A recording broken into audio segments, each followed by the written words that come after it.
Hey, FlimsyLunchTray here, and welcome back to our new player guide series that some time has elapsed since we've added a video to the series. And as you see in the title for today's video is your first tier 10 battle. So first off, congratulations for making it to tier 10. And then good luck with playing in the tier 10 meta. I remember when I started playing on the NA, my first tier 10 battle, I think it was the very beginning of 2020. And now the meta has evolved so much where there's some Marines, we have hybrid battleships, cruisers, we have Russian aircraft carriers, historically accurate. So the meta really shifts as time goes on. So I have the Des Moines. I have not played it in a randoms battle yet at this point in time. As you can see, I have no experience on the ship, as I picked this up with for my Gnome clan here on the EU server to help them with a clan battle, but then we didn't get enough people to actually do it, so that didn't work out so well. But what I'm going to do today is I'm going to talk about just playing your first tier 10 battle. Now, as you look down here, you can see I don't really have a lot of other ships. So I don't really recommend just straight going for trying to get to that first tier 10 ship as soon as possible, because I sold Buffalo, I sold Farragut, I sold several ships just to pick up the Des Moines because I'm always flimsy, I'm always really low in credits. So I don't recommend, if you're a newer player, spend some time playing at the low tiers, low to mid tiers. I've only have 133 random battles at this point. But pretty good win rate still. So this is what a reroll account looks like. So still pretty good overall so far. But I do recommend, don't feel like you have to get a rush up to tier 10 because the meta is quite different, especially as you hit tier 8 and up. So I'm just going to go ahead and mount some combat signals. Let's see, what do we want all to have here? Not really worried about flooding, more concerned with fires. And we'll extend our hydroacoustic search. So we're just getting some our consumables in the slot order that we want them to be in. We're throwing on, these are more, I would say, important combat signals to run on Des Moines. And then we look at economic bonuses. We're probably just going to run the lower stuff, since I don't have many of the higher tier things. But, maybe, I don't think I even have a camouflage. No, because I sold all those to get to this point, so. But we can put on a flag, right? Of the few flags that we have. Sure, we'll just run that one, right? So away we go.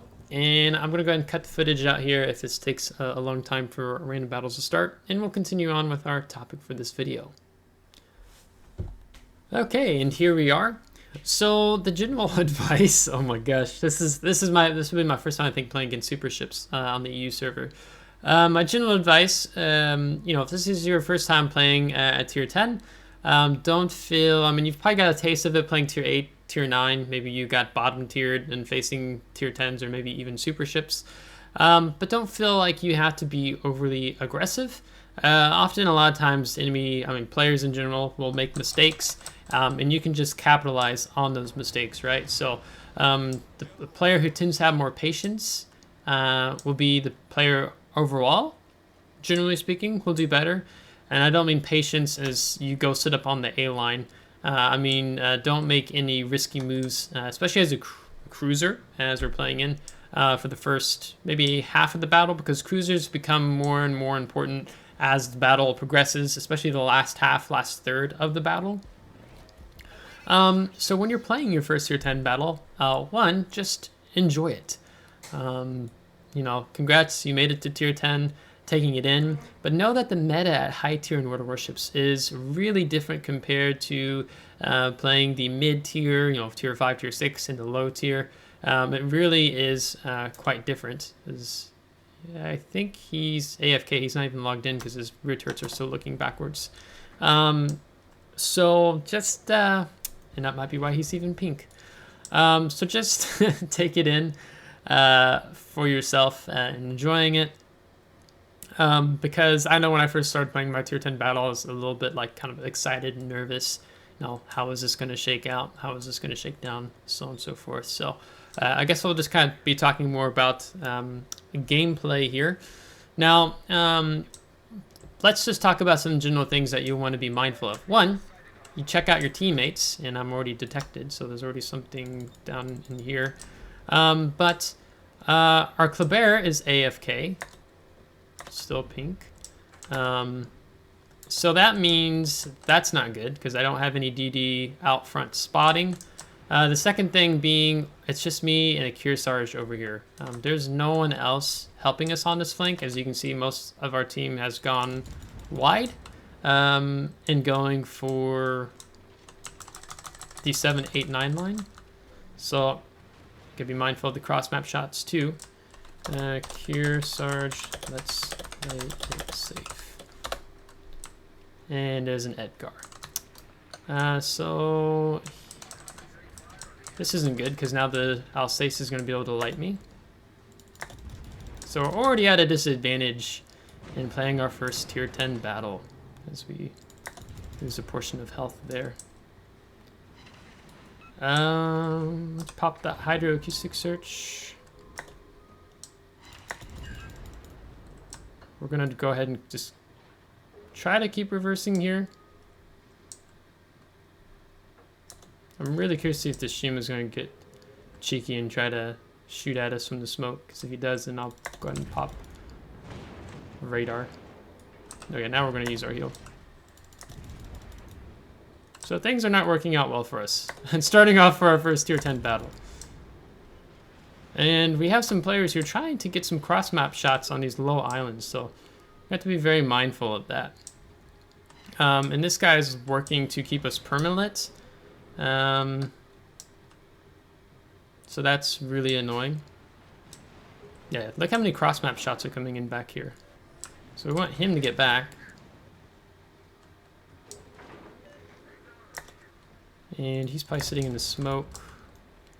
There's the torpedoes. We need to be mindful as we reverse here.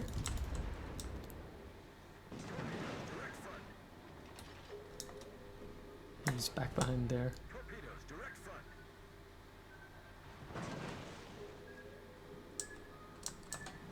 Now, okay, so we've gone dark. Edgar's hydro has gone down, so we're not going to go too far. We're going to still stay somewhat close here. Now, this Edgar could be a complete pain and decide to come out the backside of the cap and circle back up because the mid is completely open. So I think we're going to position to deal with him because I think that's actually what he's going to do. Because, I mean, you can see their team is pretty weak on this flank compared to ours strong. Please push the B flank. Right? Yeah.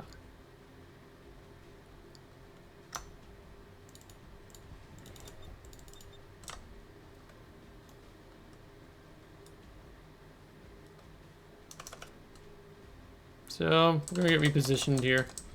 Now, no, it's a little bit of a maybe a more difficult experience, or for me a bit of a cheat because I have played tier 10 before, but for you, you will not have played tier 10 before. So I guess some of this is going to be some advice giving per se. So let's go and pop this radar, see what the Edgar is up to.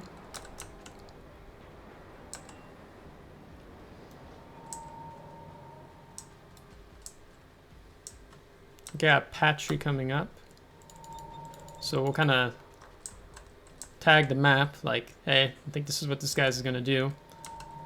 So this is not good for us. Des Moines does really well, nose in per se, not like a Russian cruiser, but trying to work the situations where team is coming in.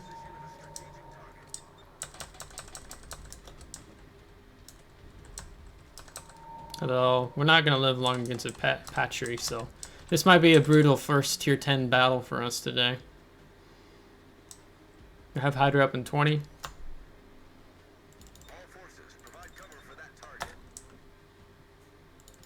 Okay, we've been lit by the Edgar, so now the Patry knows we're going to be here. So we're gonna pop out fighter planes in front of us. Let's go for more of his underneath the front turrets. More. He's definitely not looking this way. Oh, come on. You can't have that sturdy armor underneath the front. Well, you can't. It'd almost be as good as if we went for a trade here, which we might have to actually do.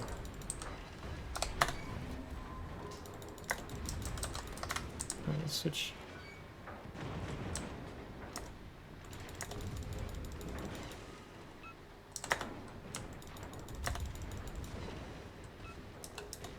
I don't really know if I can disable his guns. We'll try. No. And because we took a ram flag, that means we get the trade off. So it's better for me to get the trade off here than him kill me and then wreck our Kearsarge. Because I want to give our Kearsarge a little bit more of a chance. So unfortunately in this situation, we're going to have to sacrifice ourselves because we want to buy time for our friends on this flank as much as possible so that these guys will move off this flank. So your first tier 10 battle could be completely lopsided. It could be an okay match, or maybe it can be even a fantastic match for you. But as you spend more time at the high tier, you'll get a more of a feel for playing the meta, as that's always constantly shifting in World of Warships. Especially, you know, when update 10.0, when they had the commander rework, which was rather disastrous as the Deadeye skill.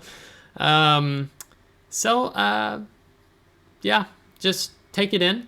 So I don't really know if I have anything else to say on that, but don't feel like you have to rush to get to a tier 10 ship if you're a new player. Take your time, enjoy the low tiers. Enjoy playing the low tier, the mid tier. I often will drop back down and play tier 5, tier 6, even some tier 2 sometimes, just to take a break from the high tier meta, because it kind of gets a little bit old after a while, if I'm being honest. Especially when Matchmaker doesn't feel like it's being very friendly. It can be rather annoying. So I think we'll just go ahead and wrap this battle up. So if you enjoyed today's commentary, let me know by leaving a like. If you did not enjoy it, then I guess give it a thumbs down. Subscribe if you want to see more stuff on this, and if you have more ideas of what you'd like me to showcase in the new player guide series, please let me know. I'm always open to comments and some feedback. So until next time, take care.